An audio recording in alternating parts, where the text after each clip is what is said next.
नमस्कार, स्वागत है आपका आवाज समाचार में। मैं हूं आपके साथ दीपाली नंदा। बुलेटिन में सबसे पहले आपको बताएंगे इस वक्त की बड़ी हेडलाइंस। जीएसटी रिफॉर्म पर बड़ा मंथन। जीओएम की बैठक में हेल्थ और लाइफ इंश्योरेंस पर जीएसटी निल करने की सिफारिश। वित्त मंत्री निर्मला सीतारमण ने जीएसटी रिफॉर्म पर दिया जोर। प्रधानमंत्री हो या मुख्यमंत्री या फिर मंत्री, अपराध के आरोप में 30 दिन तक जेल में रहे तो छोड़ना होगा पद। लोकसभा में पेश होने के बाद जेपीसी के पास भेजा गया बिल, विपक्ष का भारी हंगामा। ऑनलाइन मनी गेमिंग पर शिकंजा कसने की तैयारी। लोकसभा में ऑनलाइन मनी गेमिंग को रेगुलेट करने वाला बिल पेश। आईटी मंत्री अश्विनी वैष्णव ने बिल किया पेश। बाजार लगातार 5वें दिन बढ़त पर बंद। Mid cap small cap shares में रही खरीदारी। आईटी, एफएमसीजी, रियलिटी शेयर्स में बढ़त। फार्मा, बैंकिंग, तेल, गैस शेयर्स पर दिखा दबाव। वेदांता के डीमर्जर प्लान पर केंद्र की आपत्ति। एनसीएलटी में केंद्र सरकार ने कहा अहम जानकारियों का नहीं किया गया खुलासा। डीमर्जर के बाद सरकार नहीं वसूल पाएगी बकाया। सेबी ने भी जताई है आपत्ति। एनडीए के उपराष्ट्रपति पद के उम्मीदवार सीपी राधाकृष्णन ने दाखिल किया नामांकन। प्रधानमंत्री नरेंद्र मोदी बने प्रस्तावक। एनडीए के बड़े नेता नॉमिनेशन में रहे मौजूद। दिल्ली की मुख्यमंत्री रेखा गुप्ता पर जन सुनवाई के दौरान हमला। राजकोट के रहने वाले एक शख्स ने सीएम को मारा थप्पड़। आरोपी से पुलिस की पूछताछ जारी। बीजेपी ने हमले की निंदा। हीरो मोटो ने लॉन्च की देश की सबसे सस्ती क्रूज बाइक। नई hero glamour x 125 CC segment की सबसे फीचर पैक्ड बाइक। कीमत 90,000 से 1 लाख रुपए के बीच।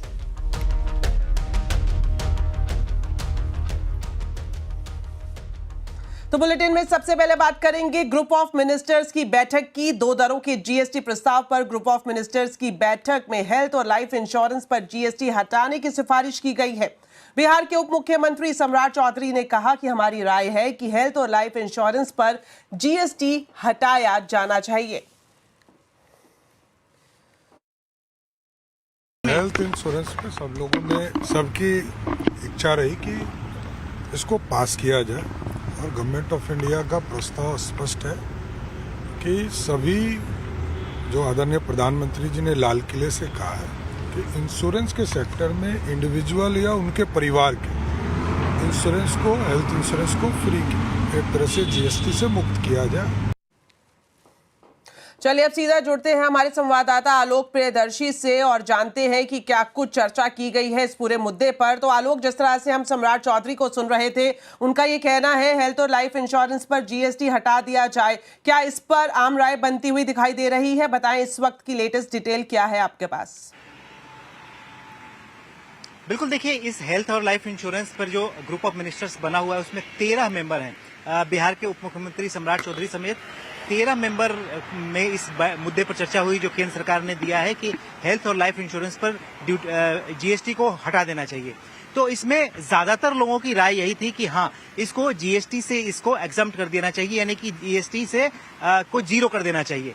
तो कुल मिलाकर यही एक मैसेज है ग्रुप ऑफ मिनिस्टर की तरफ से कि हेल्थ और लाइफ इंश्योरेंस पर जीएसटी हटाया जाना चाहिए। हालांकि कुछ लोगों ने उसमें कंसर्न्स थे, उनकी चिंता थी, लेकिन मोटा मोटी यही लग रहा है कि इसमें आम राय बन चुकी है। और अब इस सिफारिश को अगर कोई राज्य अगर इसमें डिसेंट भी करता है, यानी अपनी उल्टी राय भी देता है, तो उस तमाम राय को जीएसटी काउंसिल के भेजा जाएगा और जीएसटी काउंसिल में एक पूरे जो बड़े राज्य हैं, तमाम जितने भी राज्य हैं, उनके सामने इस राय को रखी जाएगी कि ज्यादातर जो जीओएम के मेंबर्स हैं उनकी यही राय है कि हेल्थ और लाइफ इंश्योरेंस पर जीएसटी हटा देना चाहिए। तो यानी कि ये एक बड़ी राहत की बात निकलकर जीओएम से सामने आ रही है कि जीओएम भी चाहता है कि हेल्थ और लाइफ इंश्योरेंस पर जीएसटी हट जाए। और ये खुद जो बिहार के मुख्यमंत्री सम्राट चौधरी हैं, वो हेल्थ और लाइफ इंश्योरेंस के ग्रुप ऑफ मिनिस्टर्स के कन्वीनर हैं, उन्होंने जिस तरह से कहा कि सभी की इच्छा यही है कि इस पर से जीएसटी हट जाना चाहिए। चलिए, बहुत बहुत शुक्रिया आलोक आपका इस पूरी जानकारी के लिए। बढ़ते हैं आगे और आपको बताएं, प्रधानमंत्री हो या मुख्यमंत्री या फिर मंत्री, अगर किसी अपराध में 30 दिन तक आप जेल में रहे तो आपको अपना पद छोड़ना ही होगा। इसके लिए आज लोकसभा में गृह मंत्री अमित शाह ने 3 अलग अलग बिल पेश किए हैं। बिल पर विपक्षी पार्टियों ने भारी हंगामा भी किया, जिसके बाद इस बिल को ज्वाइंट पार्लियामेंट्री कमेटी यानी जेपीसी के पास भेज दिया गया। मैं प्रस्ताव करता हूं कि भारत के संविधान का संशोधन करने वाला विधेयक, संघ राज्य क्षेत्र शासन अधिनियम 1963 का संशोधन करने वाला विधेयक तथा जम्मू कश्मीर पुनर्गठन अधिनियम 2019 का संशोधन करने वाले विधेयकों को माननीय अध्यक्ष जी द्वारा नाम निर्दिष्ट किए जाने वाले इस सभा के 21 सदस्य और माननीय उपसभापति द्वारा नाम निर्दिष्ट किए जाने वाले राज्यसभा के 10 सदस्यों को मिलकर बनने वाली संयुक्त समिति को सौंपा जाए। तो विपक्ष के हंगामे के बीच अमित शाह ने यह अहम बिल पेश किया है। अब सीधा जुड़ते हैं हमारे वरिष्ठ सहयोगी लक्ष्मण रॉय से और जानते हैं कि आखिर इस बिल में ऐसा क्या है जिस पर विपक्ष हंगामा करता हुआ दिखाई दिया। तो लक्ष्मण जी, आपसे जानना चाहेंगे, सबसे पहले तो इस बिल की खासियत बताएं, इंपॉर्टेंट हाईलाइट्स क्या है वो बताएं, और साथ ही जिस तरह से हमने देखा कि विपक्ष हंगामा करता रहा लेकिन इस बिल को पेश कर दिया गया, तो हंगामे की वजह क्या है? देखिए, इन दोनों बातों को जानने से पहले आपको एक उदाहरण देना चाहूँगा। हाल के उदाहरण से समझिए, जब दिल्ली के मुख्यमंत्री अरविंद केजरीवाल थे, उन पर आरोप लगा, जेल गए, करीब 6 महीने तक जेल में रहे, लेकिन उन्होंने पद नहीं छोड़ा, जेल से ही सीएम की कुर्सी चलाई। लेकिन इस बिल के प्रावधान लागू होने के बाद ऐसा नहीं होगा। इस बिल में ऐसा कुछ किया गया है। इस बिल में यह प्रावधान किया गया है कि अगर आप प्रधानमंत्री हों, मुख्यमंत्री हों, केंद्र सरकार के मंत्री हों, राज्य सरकार के मंत्री हों, अगर आप किसी अपराध के आरोप में, ध्यान दीजिएगा, अपराध में नहीं, अपराध के आरोप में अगर आप जेल जाते हैं आरोपी के तौर पर और अगर 30 दिन से ज़्यादा जेल में रहते हैं तो आपको अपनी कुर्सी छोड़नी पड़ेगी। ये कुर्सी छोड़नी पड़ेगी आपको 31वें दिन। 30 दिन के बाद आप किसी भी कीमत पर उस कुर्सी पर नहीं बने रहेंगे। अगर आप खुद नहीं छोड़ते हैं 31वें दिन, तो 31वें दिन आपको पदमुक्त मान लिया जाएगा, यानी आप स्वतः ना तो प्रधानमंत्री रहेंगे अगर प्रधानमंत्री थे, ना तो मुख्यमंत्री रहेंगे मुख्यमंत्री थे, ना तो आप मंत्री रहेंगे। इसमें 2 बातें काफ़ी महत्वपूर्ण है कि सजा पाने तक का इंतजार नहीं करना है। अगर आप गंभीर अपराध में जेल में हैं आरोपी के तौर पर, तब भी आपको पद छोड़ना होगा।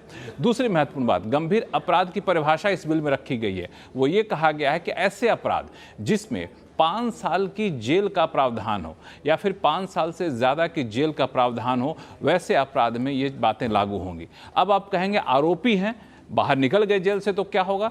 अगर जेल से आप बाहर निकल गए तब आप कुर्सी फिर से ग्रहण कर सकते हैं। इस बात का प्रावधान इस बिल में किया गया है। इसमें 3 बिल यहाँ पे पेश किया गया लोकसभा में अमित शाह के द्वारा। 3 बिल इसलिए पेश किया गया चूँकि केंद्र सरकार के लिए ये जो बिल था, इसके लिए 130वां संविधान संशोधन बिल लाया गया। इसमें आर्टिकल 239AA के सेक्शन 5 के बाद 5A जोड़ा गया है, जिसमें वो सारी बातों का प्रावधान किया गया जो मैंने आपको ही बताया। लेकिन कई सारे केंद्र शासित प्रदेश हैं, उनके लिए यहाँ पे एक अलग बिल लाया गया, जो केंद्र शासित प्रदेशों के लिए, जम्मू कश्मीर के लिए अलग बिल लाया गया, ताकि पूरे देश में इस बिल को लागू किया जाए। हालांकि इस बिल पर अभी हंगामा हुआ, चर्चा नहीं हो पाई है। इसे ज्वाइंट पार्लियामेंट्री कमेटी के पास यानी जेपीसी के पास भेज दिया गया है और जेपीसी की रिपोर्ट आने के बाद फिर इस बिल पर चर्चा होगी, इस बिल को पारित करने की कोशिश होगी। नहीं, कम से कम इस सत्र में ये बिल पारित नहीं होगा। जी, शुक्रिया लक्ष्मण जी इस पूरी जानकारी के लिए। इस बिल को कांग्रेस सांसद ने मनीष तिवारी की बात करें तो संविधान और कानून के खिलाफ बताया है। उन्होंने कहा कि एक जांच अधिकारी अब चाहे तो प्रधानमंत्री को उसके पद से हटा सकता है। अध्यक्ष महोदय, भारत का संविधान का जो मूलभूत ढांचा है वो ये कहता है कि कानून का राज होना चाहिए। There should be rule of law, और उस रूल ऑफ लॉ, कानून के राज की बुनियाद है कि आप बेगुनाह हैं जब तक आपका गुनाह साबित नहीं किया जाता। You are innocent until proven guilty. This bill stands that fundamental maxim of jurisprudence on its head. It makes an investigating officer the boss of the Prime Minister of India. दूसरी तरफ अखिलेश यादव ने कहा कि सरकार अपनी कुर्सी बचाने के लिए ये सब कर रही है। उन्होंने अपनी कुर्सी, अपना रुतबा बचाने के लिए इस तरह के फैसले लिए, और फैसले लेने के बाद भी चाहे वो जर्मनी का रहा हो तानाशाह, इटली का तानाशाह रहा हो, रशिया का तानाशाह रहा हो, वो अपनी कुर्सी नहीं बचा पाता। तो राजनीति से अपराध को खत्म करने के लिए इस बिल पर क्यों मचा है सियासी संग्राम?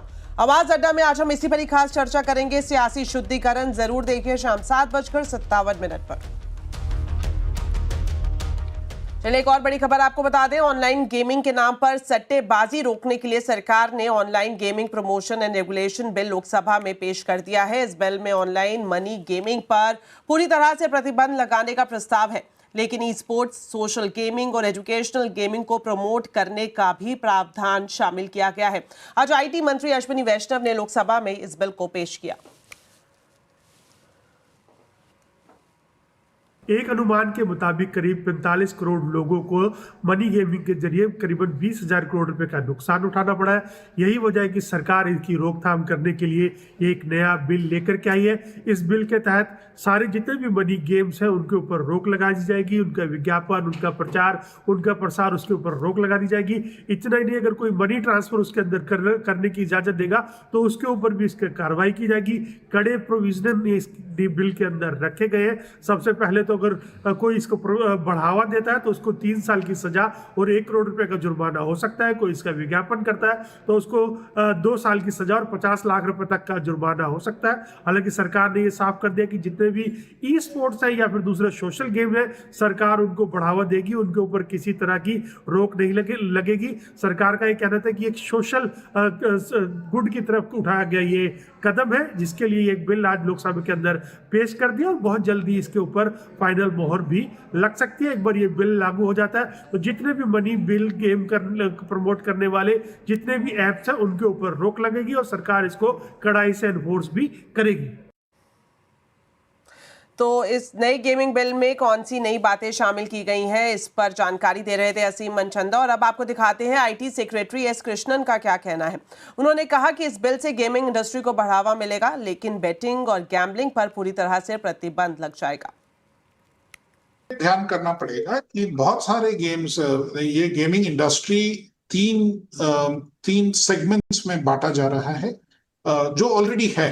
ई स्पोर्ट्स एक इम्पोर्टेंट सेगमेंट है, ऑनलाइन सोशल गेम्स एक बहुत बड़ा इंपॉर्टेंट सेगमेंट है, इसमें भी बहुत लोग खेलते हैं, एक बहुत बड़ा इंडस्ट्री अपने आप में। एक सेगमेंट है ऑनलाइन मनी गेमिंग।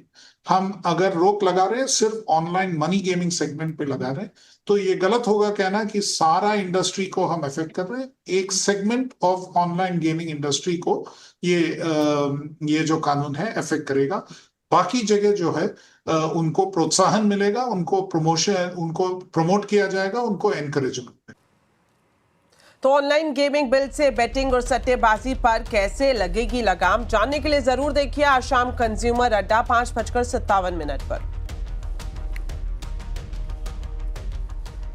अब बात करते हैं वेदांता के डीमर्जर की। डीमर्जर का जो प्लान है अब फंसता हुआ दिखाई दे रहा है। एनसीएलटी में डीमर्जर पर केंद्र सरकार ने आपत्ति जता दी है। पूरी खबर बता रहे हैं यतिन मोता।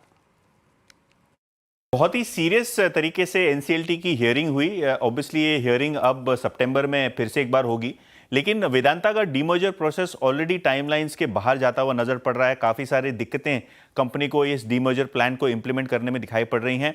एनसीएलटी में जो सबमिशन सेबी ने किए हैं और सरकार ने किए हैं, यहाँ बहुत सारी जानकारी सरकार के हलफनामे के हिसाब से कंपनी ने छिपाई हैं। इनफैक्ट सेबी से एनओसी और रेगुलेटर्स से एनओसी लेने के बाद स्कीम को मॉडिफाई करने का एलिगेशन केंद्र सरकार ने लगाया है। इसके अलावा केंद्र सरकार को यह भी लगता है कि अगर ये डीमर्जर हो गया तो कहीं ना कहीं जो केंद्र को बहुत सारी कंटिंजेंट लायबिलिटीज और पैसे कंपनी से वसूलने हैं वो इररिकवरेबल हो जाएंगे। तो कहीं ना कहीं सरकार को लगता है कि ये जो डीमर्जर है इस प्रोसेस को अपोज करना चाहिए और उन्होंने यही किया है आज एनसीएलटी में।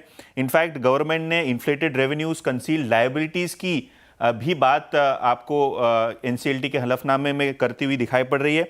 इसके अलावा इनको लगता है कि जो मास्टर सर्कुलर है सेबी का, इसका भी ब्रीच जो है स्कीम की इंप्लीमेंटेशन में वेदांता ने किया है और कहीं ना कहीं सरकार को ये लगता है कि ये डीमर्जर प्रोसेस इमीडिएट इफेक्ट के साथ रोकना चाहिए। कोई भी प्रकार की आगे इस मामले में सुनवाई जो है सरकार की तरफ से होनी चाहिए और उसके बाद ही एनसीएलटी बेंच अपना जो है खुलासा करे इस स्कीम के इम्प्लीमेंटेशन पे। तो क्लियरली अपोजिशन के बाद जो केंद्र सरकार से आया है, शेयर में लगभग 2-2.5% की आप मंदी देख रहे हैं। तो चलिए साथ ही अब आपको बता दें कि दिल्ली मुंबई एक्सप्रेसवे से इस साल के आखिर तक शुरू हो जाएगा, ये कहना है सड़क और परिवहन मंत्री नितिन गडकरी का। नितिन गडकरी ने यह भी कहा कि सरकार 50 से ज्यादा एक्सेस कंट्रोल हाईवे के निर्माण पर तेजी से काम कर रही है।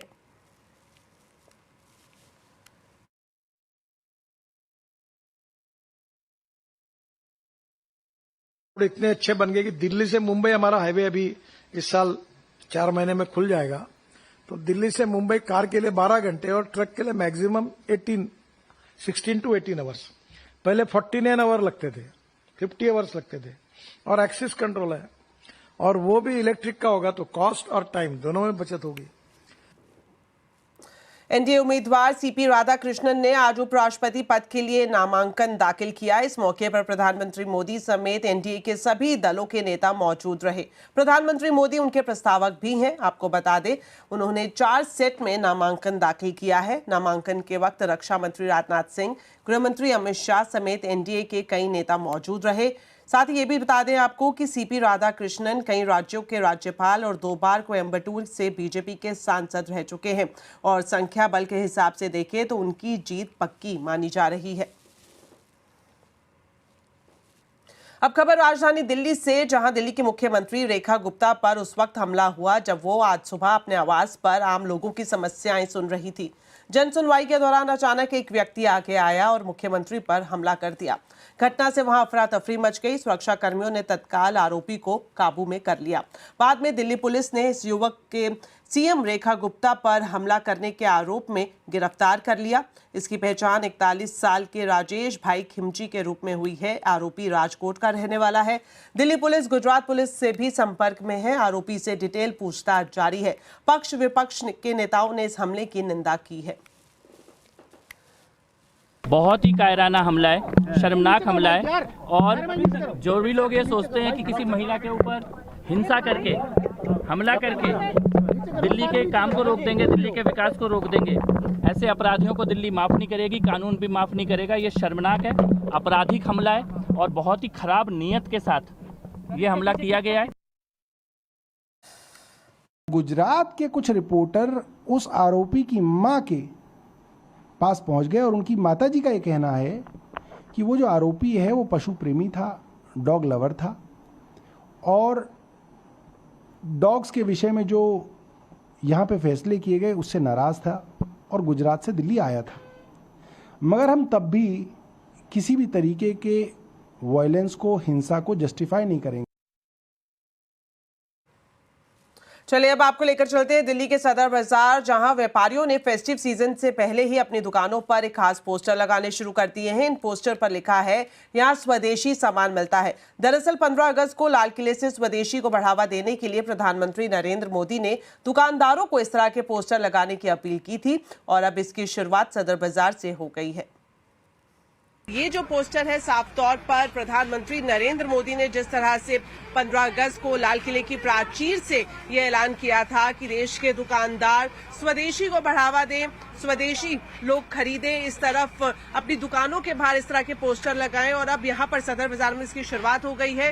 कुछ ट्रेडर्स हमारे साथ हैं, हम उन्हीं से ही जानेंगे जिन्होंने अपनी दुकानों के बाहर इस तरह के पोस्टर लगाए हैं। जैसे लाल किले से हमारे माननीय प्रधानमंत्री जी ने अनाउंस किया है स्वदेशी अपनाओ के लिए, तो हम उसके लिए पूरी तरह तत्पर हैं और धीरे धीरे इसको पूरे सदर बाजार में जोर शोर से इसको स्वदेशी के लिए हम अभियान चलाकर इसके लिए जनता को जागरूक करेंगे। देखिए, ये अभियान तो 1 साल पहले से ही शुरू हो चुका है कि अब लेकिन ये और जोर शोर से हो रहा है एंड बहुत ही ज्यादा लोग हमें भी इसमें सपोर्ट कर रहे हैं एंड सब इंडियन ज्वेलरी, जैसे मैं ज्वेलरी का डीलर हूँ तो ज्वेलरी में ही सब अब इंडियन की तरफ ही ज्यादा ध्यान दे रहे हैं। चाइनीज को पब्लिक भी सपोर्ट नहीं कर रही है और ना ही अब वो क्वालिटी आती है। अपने प्रधानमंत्री की अपील के ऊपर अपने व्यापारियों को भी कहा है और सभी से यही प्रार्थना करते हैं और अपने जनता से भी ये कहते हैं कि वो ज़्यादा से ज़्यादा कोशिश यही करें कि स्वदेशी अपनाएं और विदेशी बढ़ाएं।